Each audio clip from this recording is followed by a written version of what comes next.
नमस्कार साथी, मैं विवेक आप सभी का एक बार फिर से दिल खोल कर बहुत बहुत स्वागत करता हूं। साथी, आज के इस वीडियो में मैं आधुनिक भारत के इतिहास की शुरुआत करूंगा और आधुनिक भारत के इतिहास की इस सीरीज में मैं भारत में किस तरह से यूरोपीय वाणिज्य का प्रारंभ होता है और किस तरह से यूरोपियों का आगमन होता है, मैं उसी की चर्चा करूँगा।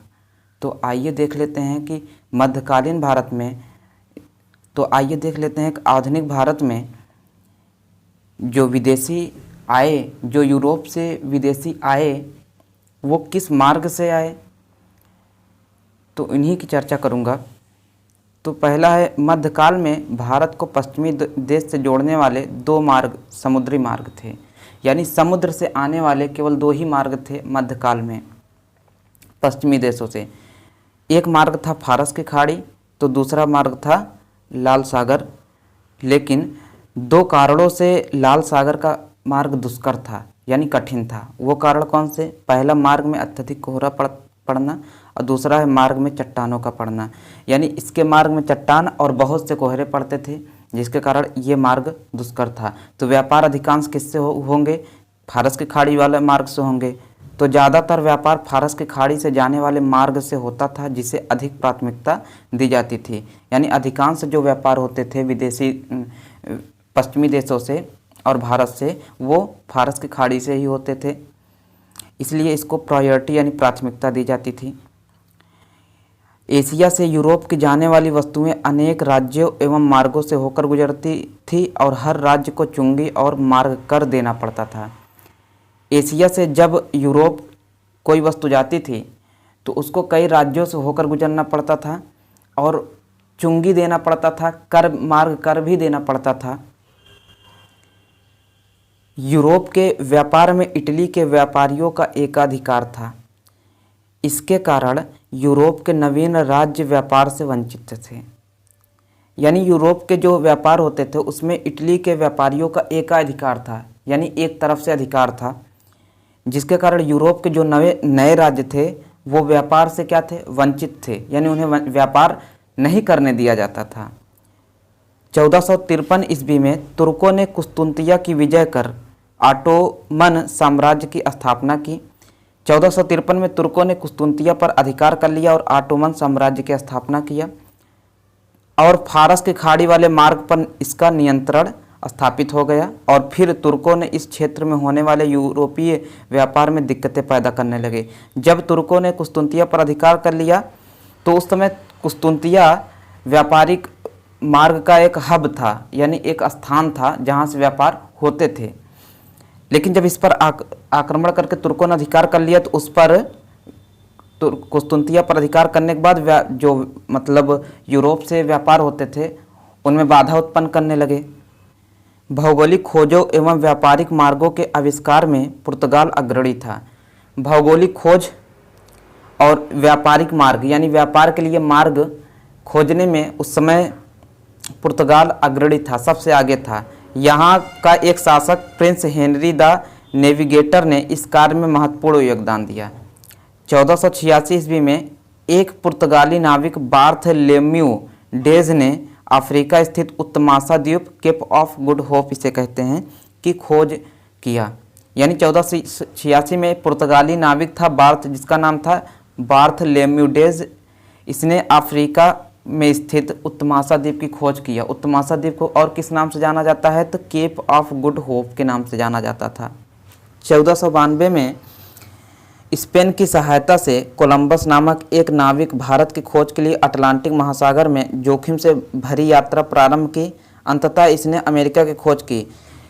कोलंबस ने स्पेन की सहायता से भारत की खोज के लिए निकला था अटलांटिक महासागर होते हुए, लेकिन ये अमेरिका की खोज कर दिया। फिर 1498 में, यानी 6 साल बाद, एक पुर्तगाली वास्को डी गामा उत्तमासा अंतरिक्ष के रास्ते से होकर कहाँ पहुँचा? भारत पहुँचा। यानी भारत की खोज किसने किया? वास्को डी गामा ने किया। कब किया? 1498 में किया। 1492 में अमेरिका की खोज किसने किया? कोलंबस। कोलंबस का उद्देश्य क्या था? भारत की खोज करना, लेकिन इसने खोज किसका किया? अमेरिका का खोज किया। अब आइए देख लेते हैं कि यूरोपियों के भारत आगमन का क्रम। सबसे पहले कौन सा यूरोपीय देश आया? तो पुर्तगाली आया। इसने कब आया? तो 1498 में आया। और कंपनी का नाम एक तरफ देखेंगे तो एस्तादो द इंडिया नामक कंपनी इसने स्थापित किया। फिर उसके बाद पुर्तगाल के बाद डच आते हैं 1605 ईस्वी में। इन्होंने कौन सी कंपनी का स्थापना किया? तो विरिन गदे ओस्त इंडिसे के नाम से कंपनी स्थापित किया। फिर ब्रिटिश, जिन्हें अंग्रेज के नाम से जानते हैं, तो इन्होंने लगभग 250 साल तक राज किया भारत पर। तो 1608 ईस्वी में आते हैं। इन्होंने the governor and company of merchant of London trading into the East Indies के नाम से कंपनी स्थापित किया। इसके बाद डेनिश आते हैं 1616 ईस्वी में।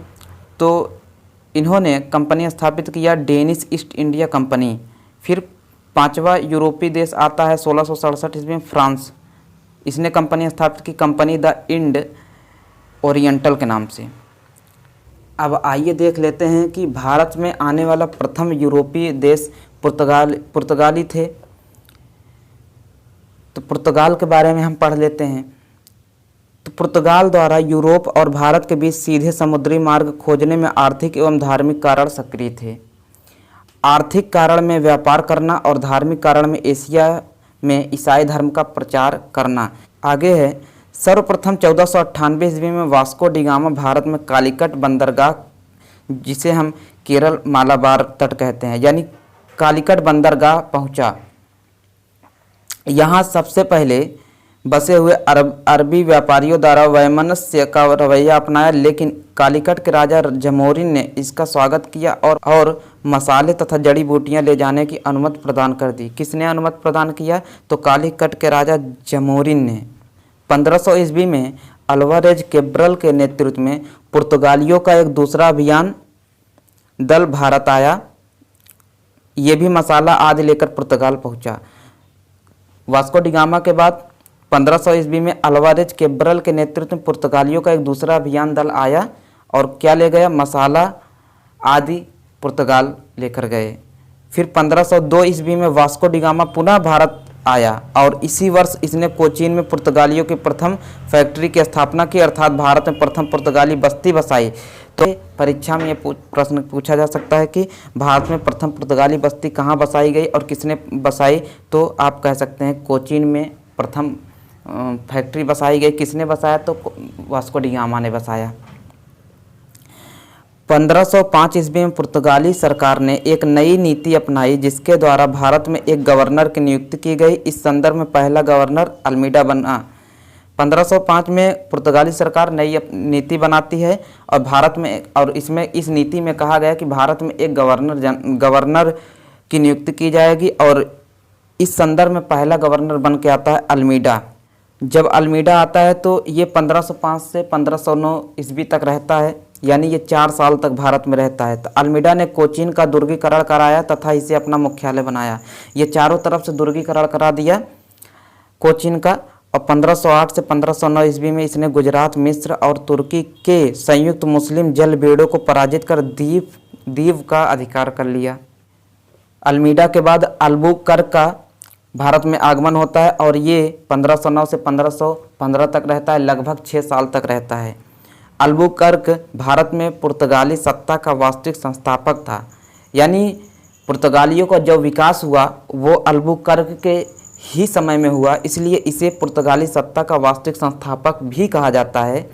इसने 1510 ईस्वी में बीजापुर से गोवा को जीत लिया और किलेबंदी करवाई। एक शक्ति के केंद्र के रूप में विकास हुआ।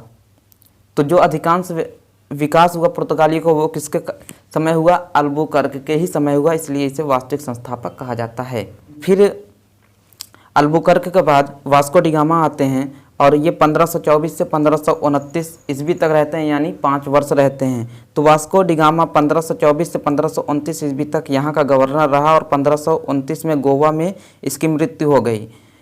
गोवा में ही वास्को डी गामा की कब्र भी बनाई गई। आपके परीक्षा में पूछ सकता है कि वास्को डी गामा की कब्र कहाँ है? तो गोवा में है। इसकी मृत्यु कब हुई? तो 1529 में इसकी मृत्यु हो गई। सेंट जेवियर ईसाई संत, सेंट जेवियर कौन थे? एक ईसाई संत थे, इनकी कब्र भी गोवा में ही है। अब वास्को डी गामा के बाद एक दूसरे गवर्नर आते हैं जिनका नाम था नूनो द कुन्हा। ये 1529 से 1538 तक रहते हैं, लगभग ये 9 साल तक रहते हैं। तो यह अल्बुकर्क का वास्तविक उत्तराधिकारी था। इसने 1530 ईस्वी में कोचीन की जगह गोवा को अपनी राजधानी बनाई। तो पुर्तगालियों ने अपनी राजधानी कहाँ बनाई थी? पहली राजधानी कोचीन में। तो किसने कोचीन से बदलकर गोवा कर दिया? तो नूनो दा कुन्हा किया था। कुन्हा ने मद्रास के निकट सैंथोम तथा बंगाल में हुगली में पुर्तगाली बस्तियों की स्थापना करके भारत के पूर्वी तट की ओर पुर्तगाली वाणिज्य का विकास किया। अब आइए देख लेते हैं कि भारत में पुर्तगालियों की क्या देन है, कि यानी पुर्तगाली भारत को क्या देकर गए।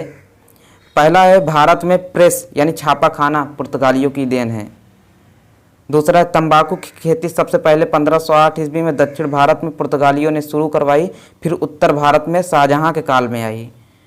दक्षिण भारत में तंबाकू की खेती किसने शुरू की? तो पुर्तगालियों ने शुरू की, लेकिन उत्तर भारत में इसका श्रेय किसको जाता है? तो शाहजहां को जाता है। फिर भारत में पपीता, अनानास, लीची, संतरा, आलू, शकरकंद, मूंगफली, काजू और बादाम, ये जितने खाद्य सामग्री हैं जिनका नाम हमने बताया, ये सब पुर्तगालियों की ही देन है। तो आइए अब जितने भी पुर्तगाली गवर्नर थे इनके बारे में एक हम शॉर्ट में देख लेते हैं।